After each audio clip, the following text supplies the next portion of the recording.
അതെ അപ്പല് 2 ദിവസമായി ഭക്ഷണം കഴിക്കേണ്ട പണി കിടക്കുന്നു ഐപാഡ് വേണമെന്നും പറഞ്ഞ് ആ കാർഡ് വെച്ചിട്ട് പോട്ടാ. 3 മാസം മുമ്പല്ല അവൻ്റെ ടൈപ്പ് മേടിച്ചത്. അവന്റെ കൂട്ടുകാരൻ സാരിയില്ലേ, അവൻ പുതിയ ഐപാഡ് മേടിച്ചിട്ടുണ്ട്. ഇവനിക്ക് അത് വേണം പറഞ്ഞു ഇപ്പൊ വാശി പിടിച്ച് കഴിഞ്ഞ് ഭക്ഷണം കഴിക്കാണ്ട് കിടക്കണം. ഡ്യൂട്ടിക്ക് പോകുമ്പോ കാർഡ് വെച്ചിട്ട് പോട്ടാ. കാർഡ് വെച്ചിട്ട് പോകാൻ പറഞ്ഞാലേ അതിൽ റൂമിന്റെ റെന്റ് കൊടുക്കാനുള്ള പൈസയും ദേവണ ബില്ലടിക്കാനുള്ള പൈസ മാത്രമേ ഉള്ളൂ. ഇതൊക്കെ ഞങ്ങളോട് പറഞ്ഞാൽ മനസ്സിലാവോ?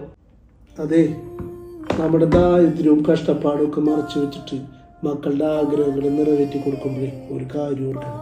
അവര് വലുതാവും തോറും അവരുടെ ആഗ്രഹങ്ങളും വലുതാവും.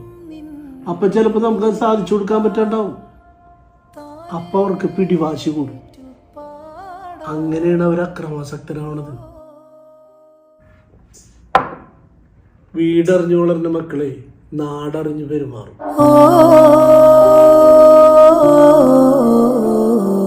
സുഖകരമൊരു നൊമ്പരം ആലാപനം തേടും തായ്മനം വാരിളം പൂ